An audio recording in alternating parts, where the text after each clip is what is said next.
국민의힘은 계속 희망을 돌리지만 가상 실제는 텐트라고요? 없는 예. 거잖아요. 아. 예, 그렇게 저는 네이밍을 붙이고 싶습니다. 알겠습니다. 가상 텐트, 메타 텐트 이야기도 나왔네요. 예. 근데 삼권 분립을 노골적으로 파괴하고 이미 행정부 초토화시켰고 입법부 초토화시켰고 이제 사법부까지 초토화시키고 있는 세력이 헌정 수호 세력이다라고 하니까 일단 어안이 벙벙하고요. 그래요. 예. 그 민주당에 뭐 입당하는 것은 개인의 자유죠. 뭐 정치적인 우리나라에서 보장되어 있는 자유지만 네. 개인적으로는 저런 분이 보수 진영에서 나가서 저기 합류하시다니 참 안타깝다 또는 좀 아프다. 그런 분은 사실 저 개인적으로는 없었습니다. 국민들에게 어떤 감동을 줄 수 있을까 그런 분들의 합류가 네. 급하니까 다 끌어들이는 것 아닌가 저는 이제 그런 인상을 오히려 받았습니다.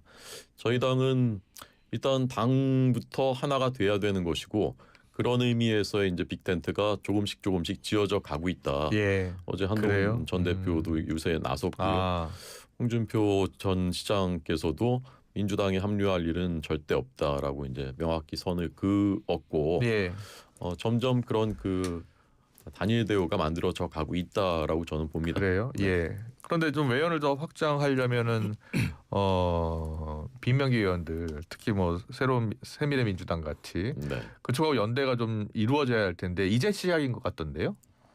워낙 전체적으로 늦었죠. 저희 당이 예. 후보 결정에서부터 늦어서 그렇지만 제가 보기에 지금은 정보 확산의 속도가 과거와는 비교가 안 되게 빠르지 않습니까? 네, 그래서 네. 지금 2주 남은 것은 과거의 2주와는 굉장히 많이 다르다고 저는 보거든요. 그래요? 예. 그래서 어쨌건 지금 이낙연 전 총리께서는 이번 선거에 누구도 돕지 않겠다라고 하셨지만 네. 어제 전병헌 민주당의 예, 민주당 의원이었죠. 중진이죠. 지금 새미래민주당 전병헌 대표입니다. 네, 정무수석 대통령 네. 정무수석도 하셨고 그분과의 이제 그 만남이 이루어졌고 그 계획에 따라서 진심을 갖고 하고 있거든요. 후보가 김 후보가. 그래서 성과들이 있을 겁니다. 그렇군요. 자, 보수 빅텐트를 어떻게 보고 계세요? 지금 앞서 메타 빅텐트로 네, 표현하셨는데. 그래서 새미래민주당에서 대화의 조건을 예전에 걸었었죠. 네. 당명 변경 그리고 내란 행위에 대해서 사죄. 예. 이 두 가지를 해주셔야 된다는 것을 이제 협상에 하시겠죠. 그리고 저건 이제 민주당의 빅텐트라는 게 단순히 현역 의원을 이야기하는 것이 아니고요. 네. 저도 얼마 전에 이제 왜 박사모 김동률 회장님하고 전화 통화하고 또 현장에서 지지선을 했지만 이분이 한 정치인을 지지하는 게 아닙니다. 자유민주주의 체제를 지지하시는 거거든요. 예. 그러니까 홍준표 지지하시는 분도 이제 민주당 이재명 후보를 지지한 것이 민주주의를 지키려고 하는 거예요. 그 예. 자유를 지키고 그에 대해 책임. 그런데 보수의 보수의 텃밭이라는 대구에서조차도 국민의힘이 보여준 것은 국민의힘의 보수의 품격이 아니라 자유, 책임을 지지 않는다. 그런 의미에서 저희는 빅텐트 그런 헌정수호 세력이라고 얘기하는 것이고요. 예. 저는 지금 한 12일 정도 남았는데 네. 호준석 대변인 말씀에 동의하는 게 2주가 짧지만 굉장히 긴 시간이거든요. 그래요? 예. 국민의힘도 저력이 있고 비전이 분명히 있을 겁니다. 그런 네. 시간을 국민들께 보여준다면 예. 뭐 기회가 있을 수도 있다라는 말씀을 드리는 거죠. 그래요. 예. 네. 그런데 어제 박찬대 원내대표가 한마디로 낙관론 경계령을 내렸잖아요. 그렇죠. 예. 네. 그러니까 두 가지가 있는 것이고 상대에게 또 더 절친함을 또 허용할 수도 있는 것이고 예. 우리 안에 또 어떤 나태함 승리에 도취함 오만함 예. 이런 것도 있는데 저도 어제 대구에서 이제 실질적으로 보면 국민의힘 이제는 지도부까지 해서 그 구의원들 그리고 당원들이 굉장히 열심히 선거운동 하시더라고요. 대구에서 그런 분위기가 있어요? 예, 있습니다. 그래서 예. 시장 곳곳에 해서 그냥 단순히 인사하는 것이 아니고 한 분 한 분 만나서 5분씩 이상 계속 대화하시더라고요. 그래요? 예, 그런 예. 것을 보면 분명히 위기의식이 국민의힘도 있고 이제 우리도 이제 잘하겠다라는 것도 있지만 정말로 이제 12일 동안은 이제 민심은 민주당에 저는 유리하고 하다고 보지만 표심까지는 모르기 때문에 끝까지 최선을 다해야 되는 게 현실입니다. 진짜. 그래요? 네. 막판에 보수가 더 결집할 것으로 보나요? 보수도 결집하고 국민의힘에서도 운동을 더 열심히 할 것이기 때문에요. 예. 저희들도 더 열심히 해야 된다는 걸 잘해야 되고요. 예. 보수 결집 한동훈 전 대표가 유세에 나서기는 하는데 일단 선대위에는 들어가지 않았잖아요. 끝까지 선대위는 참여하지 않고 유세만 하는 거예요?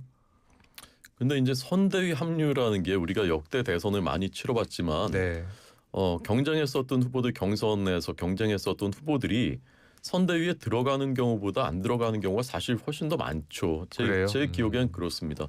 근데 어쨌건 지금 한동훈 후보는 본인이 직접 이제 유세에 이제 참여를 했고 네. 이재명 시대를 막기 위해서는 국민의힘 후보를 당선시키는 것밖에 다른 방법이 없다라고 명확하게 밝혔고 예. 당의 그 선거운동복도 입고 유세를 했고요. 네. 할 수 있는 저는 그 최대한의 그 일을 하고 있다라고 생각하고 예. 그걸 가지고 또 근데 왜 뭐 김문수라고 이름은 안 써 있냐? 그건 이제 1차 유니폼 저희가 이제 후보 결정되기 전에 미리 제작한 것이기 때문에 그렇군요. 이름이 안 써 있는 건데 예. 왜 선대위는 안 들어오냐? 이제 자꾸 그렇게 흠집을 내려는 것은 이제 민주당의 프레임 아닌가? 저는 그렇게 생각합니다. 그래요. 그 국민의힘 경선 때도 봤습니다만 김문수 후보하고 한동훈 전 대표가 치열하게 맞붙었잖아요. 네, 그리고 네. 한동훈 후보 지지층도 지금 국민의힘에 적지 않고요. 근데 그 지지층이 이제 온전히 김문수 후보 쪽으로 가지 않고 있다는 분석이 많은데 앞으로 남은 13일 동안 충분히 흡수할 수 있을 것으로 보세요. 어제부터 시작됐죠. 예. 제가 보기에도 그 결이 조금 다르고 그 색깔이 다른 면이 있거든요. 네. 그래서 저도 김문수 후보하고 꼭 같이 다니는 것보다 예. 한동훈 후보가 별동대처럼 다니는 것도 저는 효과가 있겠다라는 저는 그 생각을 했고 예. SNS 같은 것도 보면 압니다. 그러니까 한동훈 후보 지지하는 그 시민들 또는 그 한동훈 캠프에 있는 그 우리 당의 이제 뭐 위원장이라든가 이런 분들이 그렇군요. 예. 적극적으로 선거운동과 관련된 것들을 올리기 시작하고 있어요. 예. 그 전에는 조금 좀 덜했었거든요. 네. 그래서 이런 분위기들이 확실히 바뀌고 있는 것을 어제부터 이제 저는 체감이 좀 되더라고요. 그렇군요. 예. 김문수 후보와 같이 다니는 것보다 따로 다니는 것이 더 효과적일 것이다. 자, 어떻게 보세요? 이제 민주당의 프레임이 아니고요. 그 예. 이제 그 한동훈 후보의 성정입니다. 성정. 늘 주인공이 되고 싶은 거. 그래요? 예, 그 이게 예. 잘못된 거죠. 저도 선대에 들어가고 싶어서 하고 모든 사람들이 선대에 들어가야 하는 이유는 예.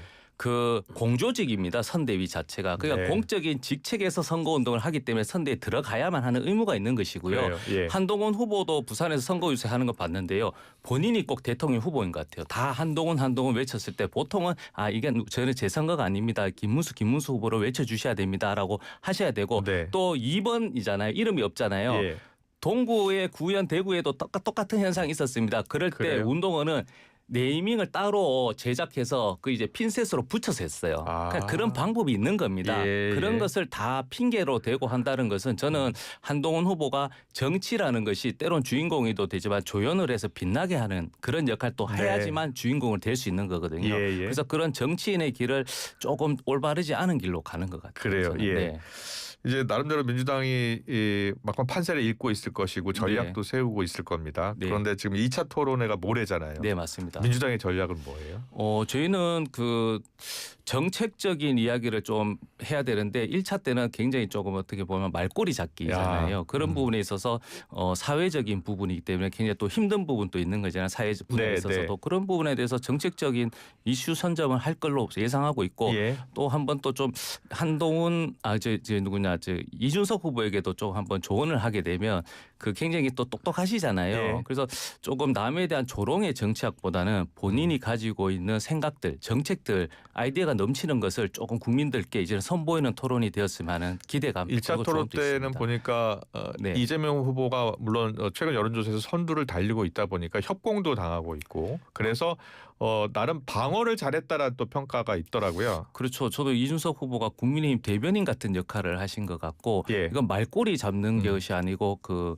어떻게 보면 조기 대선에 있는 말 그림자 쫓듯이 그러니까 그림자를 쫓는 거예요. 그러니까 이제 뭐 커피 원가 뭐 호텔 경제야 그 취지 맥락 다 무시하고 나서 예. 그 하나의 말 그림자를 쫓아서 토론을 하다 보니까 좀 이준석답지 않은 토론이었다. 그래서 그렇군요. 협공 자체라는 그 네이밍도 굉장히 부적절한 거잖아요. 네. 본인이 후보로서 본인이 단독으로 공격하는 것이 아니고 협공이라고 하니까 그런 국민들이 바라보는 시선을 좀 익혀야 언론의 된다는 평가 거죠. 분석입니다. 그렇죠. 예, 네. 알겠습니다. 이재명 후보의 선거 전략 중에 하나가 이제 실수하지 않은 전략인 것 같다는 분석도 있어요. 어떻게 보세요? 실수를 하지 않는다고요? 아니 실수하지 않겠다라는 전략으로 임하고 네. 있다. 더 이상의 큰 실수를 어떻게 할까요? 입만 열면 어제는 북한이 잘 견뎠다. 우리 정부가 탱크로 밀고 올라가려고 하니까 그걸 막으려고 예. 북한이 휴전선에 그 높은 장벽을 세웠다. 예. 이 사실관계도 맥락도 전혀 틀리고 시각 자체도 너무나 왜곡된 이런 발언들. 그다음에 지금 말씀하신 호텔 경제학, 네. 노쇼로 경제를 살릴 수 있다. 커피 원가는 120원. 근데 이걸 그냥 또 그냥 반복하잖아요. 계속. 그게 뭐가 틀렸냐? 뭐 이렇게 하지 않습니까? 예. 근데 저는 국민들의 그 참을성이 저는 임계점에 가까이 가고 있다고 생각해요. 지금은 계엄과 탄핵과 이 국면 속에서 있는 것이기 때문에 예. 어떤 얘기를 해도 좀 그냥 넘겨주는 그런 측면이 좀 있는 것 같습니다. 예. 국민들께서. 예. 그러니까 사법부를 노골적으로 협박하고 대법원장까지 협박해도 그냥 일단 지금은 넘어가요. 그러니까 점점 더 오만해지는 것 같습니다. 예. 이재명 후보가. 그러니까 어떤 얘기를 해도 다 받아주겠지.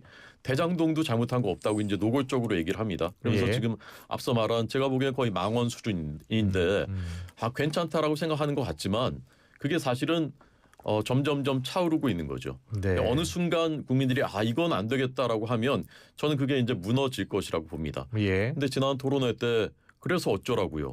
어떤 논점에 대해서 본인의 생각을 말씀하거나 반박하거나 하는 게 아니라 그냥 오만한 거죠. 그냥 그래서 예. 어쩌라고요. 예. 극단적이시네요. 뭐 이런 식의 태도를 보이는 게 저는 TV 토론회에서 대통령 후보들이 그런 태도를 보이는 것은 저는 처음 본 광경들이거든요. 예. 그리고 본인을 위해서 없애겠다던 법을 공직선거법의 명예훼손, 그 사실 허위사실 유포 예. 그걸로 또 상대당의 그 대표를 또 고발하고 이러지 않습니까? 예. 이런 장면들이 너무나 정말 그 상상할 수 없던 일들인데 국민들이 차곡차곡 쌓아 나가고 계시고 예. 임계점이 거의 가까웠다라고 저는 생각합니다.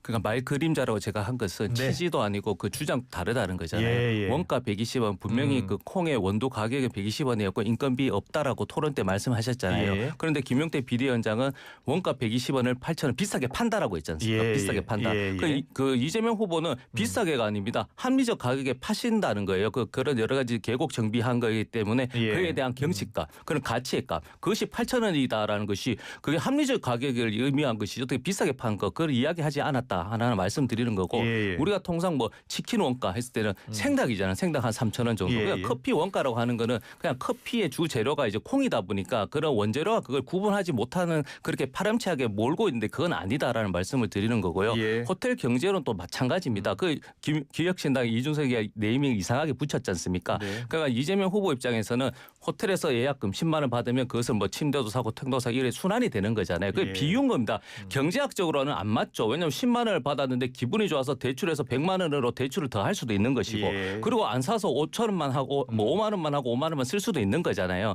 그렇게 비유로 했을 때 그 순환 경제적인 걸 의미하는 것이지 계속 이렇게 말 그림자를 쫓겠다 하게 되면 만약에 노쇼하잖아요. 저도 노쇼한 경험이 있어요. 그러면 예약금의 10% 그리고 예약하고 나서 한 달 정도면 그 호텔 입장에서는 대출 이자에 대한 뭐 한 달 정도는 저렴하게 또 세이브한다. 이렇게 자꾸 이상한 논리적 싸움을 하게 되면 안 된다는 겁니다. 그래요? 네. 예. 그 호텔 경제학의 취지는 이제 예약을 취소를 해도 사실상 이제 경제가 돌 수 있는 계기가 된다라는 표현을 한 거죠. 그렇죠. 근데 예약을 취소해도가 아니고 예. 이렇게 돌아가는 것들이 순환 경제인데 네. 정말 최악의 경우에 예약을 취소하더라도 그렇게 한다면은 그렇게도 말씀드리잖아요. 호텔 또 100가지 숙박이 있을 때 만약에 10만 원을 취소하더라도 그 10만 원을 한 달, 두 달 정도 개입을 주고 했을 때는 그런 대출의 이자에 대한 그런 도 있다. 근데 그게 예. 주는 아닌 걸 다 알고 계신데 노쇼해도 경제가 산다. 이런 허망한 공격을 하기 때문에 달 그림자 공격인 거죠. 예. 그래서 달 그림자 그렇죠. 공격이라고 표현하는 네. 거군요. 예. 그리고 이재명 후보 그 발언 가운데 이제 북한 잘 견딘 것 같다라는 발언이 좀 논란인 것 같아요. 예. 그게 논란이 될 사항이 없는 게 예. 5월 3일 날 YTN에서도 우리 그 통일연구원 석자 연구위원님께서 북한이 공격에서 방어 태세로 전환한 것 같다. 왜냐하면 남한 우리나라 대한민국 정치체가 너무 위험하다 보니까 네, 네. 그래서 이제 이재명 후보가 이야기한 것은 6.25 때도 아닌데 그 DMZ 있잖아요. 저도 예, GOP에서 근무했지만 거기에서 도로하고 교통을 끊고 그리고 탱크가 왔을 때는 옆에 이제 벽돌 같은 걸 짓거든요. 거기에도 크레모 같은 이렇게 그 장비가 있습니다. 장비. 네. 그리고 이게 딱 떨어뜨려서 못 오게 하잖아요. 예. 그런 것을 설치한다는 겁니다. 그러니까 방어벽 방어 태세. 설치하는 거구나. 그렇죠. 예. 그렇다 보니까 이제 기존에 이제 윤석열 정부에서 북한을 계속 자극했던 여러 가지 행위들에 봤을 때는 예. 그런 의미에서 북한에 대한 리스크가 다행인 것이지 북한을 옹호한 건 아닌 것이죠. 예. 그런 취지였다는 네. 말씀이세요. 예. 자, 이 정말 저런 궤변에 뭐라고 저는 답변을 해야 될지 정말 모르겠는데. 네. 이 커피 120원, 음. 커피값 120원. 예. 그 텍스트가 다 있어요. 국민들께서 다 읽어보셨어요. 예. 근데 갑자기 커피 원두 그 얘기한 거다라고 하면서 그러니까 저는 이제 크게 두 가지 근본적인 문제가 있다고 보는데요. 예. 첫째는 이재명 후보의 경제관, 돈관 자체가 왜곡돼 있어요. 정상적인 우리가 알고 있는 시장 경제의 그 돈, 그 금전관, 경제관을 갖고 있지 않습니다. 그러니까 자꾸 이상한 얘기들을 하는 것이 25만 원 풀겠다. 예. 그다음에 지역 화폐 계속 찍겠다. 예. 몇 조 원씩. 그렇게 해서 경제를 살릴 수 있다라고 생각하는 겁니다. 왜곡된 것이거든요. 우리가 알고 있는 정상적인 경제가 잘 되게 하는 것과 역행하는 거예요. 과거 문재인 정부 때는 그게 소주성이라는 거였어요. 예. 근데 이재명 후보의 그 주변에 이재명 후보가 맡았었던 성남시도 그렇고요. 경기도도 그렇고요. 모든 돈의 흐름들이 왜곡돼 있습니다. 네. 대장동, 백현동, 그다음에 성남 FC 이런 그 비리 사건들, 돈의 흐름이 다 왜곡된 그런 것들이거든요. 그리고 경기도지사 시절에는 거액의 돈이 또 불법 송금됐습니다. 그다음에 법인카드 엉뚱한 곳에 쓰여졌습니다. 다 재판 중이지만 설령 그것이 이재명 후보와 직접 관련이 있지 않더라도 이재명 대표가 책임지고 있었던 곳에서 다 공통적으로 이렇게 거액의 돈의 흐름들이 왜곡돼 있었다라는 것은 굉장히 심각한 문제인 것이에요. 자, 두 번째 근본적인 문제는 뭐냐? 이재명 후보의 말에는 그냥 신성 불가침이라는 거예요. 지금 민주당의 태도는 어떤 말을 해도 설령 어떤 실수가 있더라도 절대로 인정하지 않습니다. 그거에 꿰어 맞추기 위해서 온갖 논리들을 동원을 하고 사실이 아닌 것도 또 사실인 것처럼 얘기해요. 커피 원두 얘기하는 것도 똑같은 것이거든요. 근데 법까지 꿰어 맞추잖아요. 민주당 당원 당규를 이재명 후보한테 다 맞춰서 바꿨었는데 이제는 대한민국의 법체계마저 이재명 후보에게 맞춰서 바꾸려고 하는 시도가 지금 진행 중이라는 것입니다. 이 두 가지 심각한 문제를 드러낸 것입니다. 예. 그러니까 이 두 가지 심각한 네. 상황을 설명을 했는데 이거 국민의힘 주장이니까요. 그렇죠. 예. 네. 민주당도 이제 정상적인 비판이나 공격을 했을 때는 그 닭숙 업종을 이제 커피 업종을 바꾸러 가셨잖아요. 네. 그럼 닭숙 업체도 살릴 대책을 마련하는 게 후보의 자격이다 하면 받아들일 수 있습니다. 네. 그러나 커피 원가 이야기한 것을 소상공인 커피 자영업자들이 폭리를 취하고 있고 비싸게 팔고 있다. 그리고 경제관을 모른다고 그렇게 공격하는 것은 동의할 수 없다라는 예. 말씀을 드리는 예, 거고요. 예. 그리고 성남지사, 경기도지사 때 그런 업적의 실적을 이렇게 받아오시면서 이제 후보로 올라왔기 때문에 예. 그 모든 것을 다 이제 이재명 후보의 돈이라든지 뭐 범죄 행위로 연결시키는 건 좀 무리가 있다. 아, 예, 예. 그래서 공격할 수도 있고 네. 뭐 이렇게 비판할 수도 있지만 그 예. 포인트를 잘 잡아야 된다는 것이죠. 그 북한 예. 장벽에 대해서 제가 20초만 말씀드리겠습니다. 작년 초부터 북한이 휴전선 주변에다 큰 장벽 쌓고 네. 그다음에 통일이란 말은 아예 지명에서도 빼고 기념탑에서도 이름 빼고 지하철역에서도 뺐어요. 그래서 예. 이제 통일 없다. 이제 같은 민족도 아니다. 그러면서 우리를 대한민국이라고 부르기 시작했습니다. 이제 예. 같은 민족도 아니라는 거예요.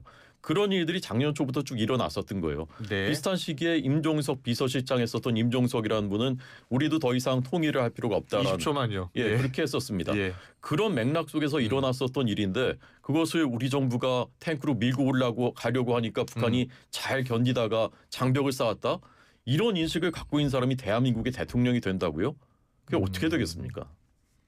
반론 예, 하죠. 네, 하세요. 아니, 그러니까 예. 이제 그 오물풍선을 조준 사격하고 예. 그러니까 그렇게 계속적으로 시도를 하니까 북한 입장에서 그럴 수도 있겠다고 추측한 겁니다. 예, 예. 예. 그럼 그렇게 상황이 있는 것이잖아요. 네.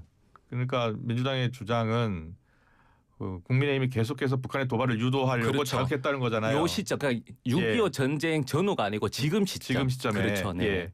그 자극하는 과정을 북한이 잘 견딘 것 같다라고 표현한 거라는 거예요. 그러니까 이제 견뎠다라는 예. 것이 그러니까 이제 공격이라든지 더 이제 안보에 대한 리스크가 없앴다라는 것이죠. 네. 알겠습니다. 북한을 주도하는 건 절대 아니죠. 여기까지 듣겠습니다. 자, 그리고요. 김용태 비대위원장이 민주당과 이재명 후보를 향해서 대통령 후보 배우자 토론을 제안한 거 있잖아요. 네. 대통령 후보 배우자 토론이 한 번도 없었죠. 그동안 후보자 토론이 있었나요? 후보 배우자 토론? 아 근데 저는 후보 배우자 민주당이 토론. 예. 아 그건 필요 없습니다. 우리는 뭐 할 생각 없습니다. 뭐 그렇게까지 하는 것은 뭐 그럴 수 있다고 생각해요. 네. 그런 반응이 있을 수 있는데 예. 마치 이게 무슨 해괴한 뭐 말도 안 된다라는 듯이 하는 것은 대통령 부인을 지난 3년 동안에 입만 열면 대통령 부인 공격하고 온갖 것들 사실이 아닌 것들까지 막 유포시키면서 예. 공격했었던 건 대통령 부인이 공적 존재라고 봐서 그랬던 거 아닙니까? 그런데 지금 대통령 부인들 토론하자는데 그것을 마치 무슨 해괴망측한 말도 안 되는 것처럼 펄쩍 뛰는 것은 그만큼 뭔가 좀 하기가 어려운 하기 싫은 그런 구석이 있구나. 국민들은 그렇게 해석하실 거라고 저는 생각해요. 예, 김용태 비대위원장이 대통령 후보 배우자 토론을 왜 제안했을까요? 저도 잘 모르겠습니다. 사실 예. 저도 개인적으로 김용태 후보가 ROCC 후배인데 예. 명석한 친구고 후배이기도 정치인으로 굉장히 자질이 뛰어난데 그래요. 왜 저런 제안을 했을까? 예. 해괴망측한 논리 맞습니다. 네. 예, 배우자는 검증은 뭐 언론도 하고 국민들이 판단해서 하는 것이지 그걸 토론을 통해서 한다는 건 말이 안 되는 거잖아요. 네. 그래서 계속 비판되는 게 뭐 이준석 후보 같은 경우는 미혼이라고 하잖아요. 예. 그럼 누굴 하느냐? 근데 더 큰 문제가 있습니다. 대통령 후보가요. 남성이 아니고 여성일 경우도 있는 겁니다. 예. 그러면 남성 배우자와 여성 배우자 그 역할이 또 다를 수도 있는 예, 것이고 예. 그러니까 그런 거 있으면은 그러면 다음에 그 국민의힘에서는 새벽 3시에서 4시에 공문을 해서 배우자 뭐 검증위원회를 통해서 뭐 공문을 받거나 어떤 그런 걸 해야 되나요? 그거 안 된다 말이. 네. 그래서 저는 국민의힘이 뭐 이렇게 힘든 상황에서 그 급하게 되면 이제 장구 끝에 악수 둔다는 말씀이 있는데 그런 정책적인 어떤 아이디어라든지 그걸 고민을 해야지 자꾸 던지는 식으로 자꾸 던지고 여론몰이하고 그걸 또 호도하면서 또 민주당을 공격하려고 하면 절대 안 된다 그런 네, 말씀입니다. 알겠습니다. 그 이슈는 여기까지 듣고요. 주기현 판사 얘기해 볼게요. 윤석열 전 대통령을 이제 석방한 판사로 이제 알려져 있습니다. 네. 주기현 판사가 접대를 받았다는 의혹을 지금 민주당에서 제기한 상황이고 사진까지 지금 공개한 상황이거든요. 그리고 공수처도 수사에 나섰습니다. 국민의힘에서는 어떻게 보고 있는 거예요? 그러니까 이 본질이 접대받았다는 거잖아요. 그 네. 판사가 접대받았더라. 그것도 자기들한테 불리한 그 판결 결정을 내리니까 그때부터 좌표를 찍어가지고 개인을 이제 막 공격한 거지 않습니까? 예. 그러면서 이제 접대를 받았다라는 것인데 그 본질은 다 빼버리고 그 어느 술집에 갔다 이제 그거예요. 그러면 저는 민주당 의원들 중에는 그런 그 술집에 갔었던 분은 한 분도 없습니까? 그 술집은 무슨 룸카페라고 돼 있는 곳이라고 해요. 사진을 예. 봐도 그 홀이 있고 거기에 이제 그 테이블 여러 명 같이 있는 곳도 있고 예. 그 안에 이제 또 그 룸도 있고 뭐 그렇다고 합니다. 예. 근데 거기에 뭐 그 이른바 룸살롱이라고 했을 때는 여성 종업원도 있는 거고 예. 그다음에 술도 있어야 되고 그런데 아무런 물증이 없어요. 근데 거기에서 사진을 화단돼서 3명이 찍었는데 그걸 가지고서 그게 접대받은 증거다라고 내놓는다면 본질이 완전히 호도된 거 아닙니까? 왜곡된 거 아닙니까? 예. 예. 더더군다나 특정한 사람을 좌표 찍어가지고 그렇게 공격을 하고 거의 인격 살인이지 않습니까? 예. 이 선입니다. 주기현 판사 좌표 찍기 아니냐는 거예요? 좌표 찍기는 아니고 사실 대선 이제 선거 국면만 봤을 때는 우리 민주당 굉장히 불리한 것이죠. 예. 이게 이슈가 넘어가는 거잖아요. 그러니까 후보에 대한 정책에 대한 사라지는 것 효과가 있죠. 예. 그렇지만 그 제보하신 분이 어떻게 제보했냐면 그 이제 지기현 판사가 그 훌륭하신데 예. 이분이 형사소송법에서 구속 그 기간을 10일인데 240시간 하니까 이게 의도적이 있지 않는 너무 이해가 되지 않는다고 해서 이 두 분이 어떻게 보면 지기현 판사 이해관계가 있는 분이신데 네. 그럼에도 불구하고 제보를 했잖아요. 그럼 민주당 입장에서 이걸 가지고 있다가 누구처럼 캐비넷처럼 가지고 있다가 대선 이후에 뭐 혹시나 민주당이 이게 정권을 잡았을 때 이걸 했었을 경우는 그게 다 안 되는 거거든요. 예. 그래서 선거 유불리를 떠나서 이 판사라는 게 청렴해야 되잖아요. 예. 그런 부분에서 신뢰를 하나 잃은 거 하고 그리고 우리가 정말 이해 못하는 그 구속 사유 기간을 왜 10일에서 240시간으로 유독 한 명 윤석열 전 대통령이 했는지에 대한 그런 거에 대한 분노 그에 대해서는 이제 스스로 자정작용을 하라고 했었는데 지기현 판사는 저는 이제 뭐 소맥인가요 삼겹살만 먹고 있다. 네. 그렇게 했기 때문에 이제 신뢰성이 떨어지기 때문에 한 번 더 기회를 더 준 것이죠. 자, 앞으로 네. 이재명 후보가 만약이라도 집권하면 예. 이재명 후보에게 불리한 판결한 사람은 심지어 대법원장이라도 탄핵하고 특검으로 수사받을 거고요. 모든 판사들이 이렇게 협박받겠죠. 그렇게 해서 사실상의 사법부가 다 무력화되고 독재로 했었던 나라 결국 그 나라가 국가 파탄으로 간 사례들 너무나 많습니다. 네. 오늘 대변인들 여기까지 들어야게 됐습니다. 지금까지 호준석 국민의힘 대변인 서재현 민주당 선대위 공보기획위원이었습니다. 잘 들었습니다. 고맙습니다. 네, 수고하셨습니다. 감사합니다. 수고하셨습니다. 갱년기라던 영주 씨 요즘 꿀잠 자나 봐요. 푹 잤다. 은정 씨는 짜증 대신 웃음이 많아졌고요. 이제 얼굴 안 빨개진다는 미영 씨. 우리 엄마 예쁜데? 생약 복합 성분 함유 페라민 Q. 편안한 갱년기엔 모두 페라민 Q네요. 갱년기 관리 약국에 있어요. 동국제약. 신선하게